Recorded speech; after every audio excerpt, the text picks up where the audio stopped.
In today's video, we're talking about how you can create an adventure, manga, comic, or light novel. So the adventure genre focuses on characters exploring a new location. Whether that location is fantastical or science fiction, adventure focuses on characters going into the unknown and exploring that unknown location along with the readers. Therefore, when it comes to creating a good adventure series, it's also important to have a really exciting world for your characters to explore. Above all else, when you begin creating your adventure series, you want to focus on what is lurking out there, just out of reach for your characters. The little hidden dangers or the hidden secrets in the world are going to be key to writing a good adventure series. So the very first thing you want to do when you begin creating your adventure series is you want to give your characters a really good goal. Not only this, you want to give your characters a goal that forces them to explore this unknown or unique location. So as you begin creating your characters, consider what events they may have experienced which would help them form this particular goal. Usually what creates the goal is an incident that occurs which creates a sort of drive in your character, a motivating force which motivates them to want to achieve this goal in the story. So for example, let's say that your character is searching for someone. Usually in a lot of adventure series, the character is looking for someone who either went missing or went on a journey and they want to find this particular person or find what that person was looking for. So in many cases, this is a common goal, and usually the motivation is that this person is someone important to them, maybe a family member or someone they just really care about, a friend also. So this particular person has gone on this journey and your character might want to find them or figure out what happened to this character. So that's an example of a goal, but you can have many goals and many different possibilities in your adventure series. So just consider what goal your character has which motivates them to explore this potentially dangerous place and what motivation they have behind that goal. And that's going to create a really important drive behind your character's actions which will help them to keep going in the story even when things may seem dangerous. So that's another thing you need to consider. You also need to consider what skills and abilities your character should have, not only at the beginning, but how those skills are developed throughout the adventure. You see, your characters should have enough abilities to help them at the start of their journey, but they should also develop as characters throughout the story too. So in the beginning of your story, consider what abilities your character starts with, which can help them on their quest. Maybe your character is really good at rock climbing, for example, so that can help them to traverse really dangerous mountains in your story. As your character progresses in the story, they may face challenges which force them to level up as a character. As they go through these various challenges, they find that they develop new skills and abilities which can help them further along in the journey. As well as this, they may also meet new characters in this unknown or dangerous place who can help them to learn these new abilities that they need to find. When it comes to adventure series, the villain is not so much a character, but the villain is more of a situation or a dangerous environment in the world. In adventure, it's typically the environment itself that can act as the villain in the story. Keep in mind that a story's villain, or in this case an antagonist, is not so much. It doesn't necessarily need to be a character, but instead it's the obstacle that is stopping your character from being able to achieve their goals. So as your character is going through this dangerous place, think about how the world around them might be dangerous enough to act as the challenge or the antagonist in their story. Whether they need to face dangerous or difficult monsters, if they need to face difficult plant life in this unique environment, whatever it is in this adventurous story you're creating, think about how the world and the terrain itself can pose as an obstacle for your characters. Now, as your character continues on their journey, give them various level up stages. So they face a challenge, they level up as a character, and they use their new knowledge to help them in some way in the story. Throughout each of these level up moments as well, it's also important to think about the other characters in the story too, not just the protagonist. Typically in an adventurous story, your protagonist's story will not only be the most important one. With each character they meet, those characters will likely have their own stories and their own adventures that they are looking for. So as you introduce each character in your story, make sure you give them each a unique backstory, which helps to explain their main goals and focus in the story, and this will make them a lot more believable as characters. It's also important in adventure that your character should fail at some points. This is a part of your character leveling up and developing as a character. But also showing your characters moments where they fail in the story can also show how dangerous this environment is. As your character is going on this adventure, there might be times when they may struggle against the challenges that they are faced with, but in those challenges they can use it to learn how to grow further as a character to face all of these challenges. With every character they meet in the world, every character will likely have their own set of unique abilities and skills too, and these can help them to overcome these unique challenges at various points in the story.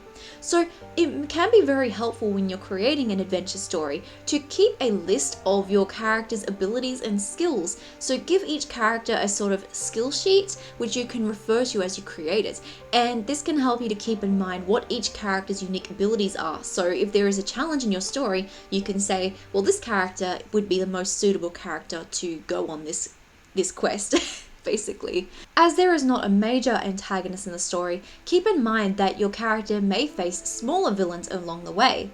There might be smaller characters who pose a threat to your character and their goals, but these characters do not always have to remain as an antagonist as well. These characters may also turn out to be an ally in disguise. You never know which characters your character may meet that can help them in their quest. Adventure is commonly paired up with survival genres as well, and survival is all about characters being able to survive in harsh or dangerous environments. Usually in survival, characters will need to get objects or items and use these items in order to survive. And so in adventure, we can sort of use that as a driving point as well. So as your character finds unique objects in the world, whether it be different materials like plant materials, various other materials from wreckages or other things they may find in their adventure, they may be able to use these objects in order to build something to help them in their journey. So just think about how your character can take normal everyday items and use that to build into something that can help them in their adventure. In an adventure, the main goal is not the most important one, but there will usually be smaller sub-goals throughout the story. So as your character is working towards this main goal, really focus on the story arcs and how each arc can help to bring your character further in their journey. Your character's adventure should not only take place in one major location where it looks the same. Adventure is all about characters exploring new locations throughout the story. So even if it takes place in the same location, each of these places should look very unique and distinct from each other. They should have their own unique environments and ecosystems, and the appearance of each of these worlds should look very different as your character explores them.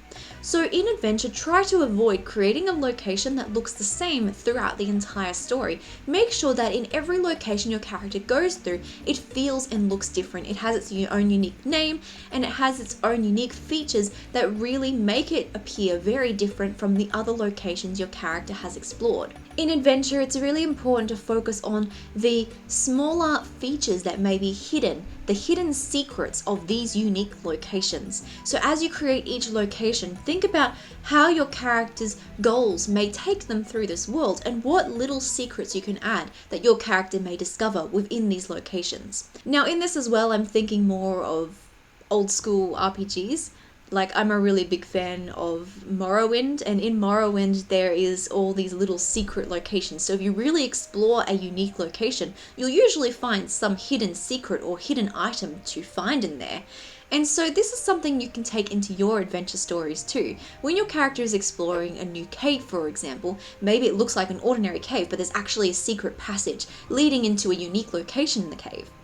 But then you also have to ask yourself questions like, how did this secret passage come to be there? Who built the secret passage? And all of these little questions, and asking yourself these little questions, can help you build a unique adventure that feels a lot more believable and exciting to your audience too. So don't only think about the adventure and the possibilities of it, but think about how that adventure came to be there. Who established that unique environment and location? How has that environment developed over time? These are all things you really need to consider.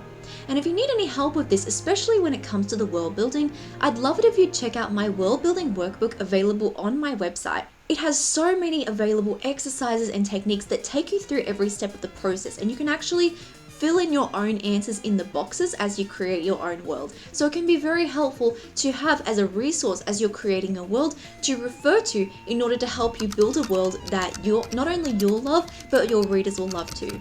You can check it out in the description box down below. Now, the adventure genre is obviously presented a bit differently whether you're creating a manga or comic or if you're creating a novel. In a novel, it's important to sort of balance the description along with your character's actions in the story. So try to avoid having long paragraphs of description of a location, and instead try to introduce the way the location looks through your character's actions. How do they react and use their senses to see and respond to the world around them? And this will give you a better indication of how that world looks. So rather than having, for example, if your character goes into a really unique alien-like location where there's lots of dangerous flowers and plant life, rather than simply describing that there's dangerous flowers and plant life, maybe one of the plants steals something from your character. Maybe your character begins sinking into the soil beneath them. Maybe your character breathes in some of the pollen from the dangerous flowers around them and they begin to feel dizzy. So these are some ways you can sort of show the dangers of the environment rather than simply describing there's dangerous plants here. So showing how your character responds to the dangerous events at hand can help you to show better how that environment looks like. And you can do this for any location in your story. Pair the location and the descriptions you write with your character's 5 senses, and this is going to make the location feel a lot more easier to interpret to your audience. It'll be easier for them to make up a mental picture in their mind when you're using your character's senses in the imagery. Now, if you're creating a manga or comic, you can of course do this with the artwork, but I still recommend that you apply these storytelling techniques of showing rather than telling, even in artwork. So you can still obviously show a background with dangerous flowers, but have similar things occur that can show exactly how dangerous it is by your character reacting to the events at hand. And this is a really good way to sort of make your world feel a lot more immersive. It feels immersive when your character is reacting to the location and environment around them. It feels a lot more immersive than simply showing or describing the location. When it comes to the unique ecosystems in your adventure story, whether you're creating unique plant life or unique animal life, I recommend trying to think about the animals and creatures in our world and then sort of combining those in unique ways, or thinking about how those creatures would have evolved to live in your character's world. Because if the creatures or plants are living in a hostile or dangerous environment, they would likely adapt in a certain way in order to survive. In this as well, it's also important to give them a unique name and unique characteristics in your world, and it's going to really feel like your readers and your characters are going on an adventure, learning more about these unique places and environments along with your audience. When your character discovers new objects or items on their adventure, I also recommend giving these items certain abilities in your story to help them traverse this potentially dangerous or unique world. So if your character finds a magical amulet that is able to teleport them across larger distances in this world, they could potentially use that to help them get across a really dangerous lake, for example. So when you introduce an object or an item, think about how that could be used in the moment to help your character to traverse difficult obstacles in the environment. So when in doubt, when it comes to creating an adventure story, the character's end goal is not as important as the journey it takes for your characters to get there. Whether they're traversing unique environments and ecosystems, seeing new creatures and plant life, and also meeting new characters, all of these can help to take them through the journey in your story, creating an exciting adventure that's not only interesting for your characters, but is also exciting for your audience as well. Thank you so much for joining me in today's video, everyone. I really hope you enjoyed it. If you did, please let me know in the comment section down below. Let me know what kind of adventure, manga, comics, or light novels you're creating, because I would love to hear about it, and I'm sure other people would love to hear about it too. Check out my resources, templates, and workbooks available on my website. The link is in the description box down below. Again, thank you so much for watching. I hope you have an amazing day, and I'll see you in the next video. Bye!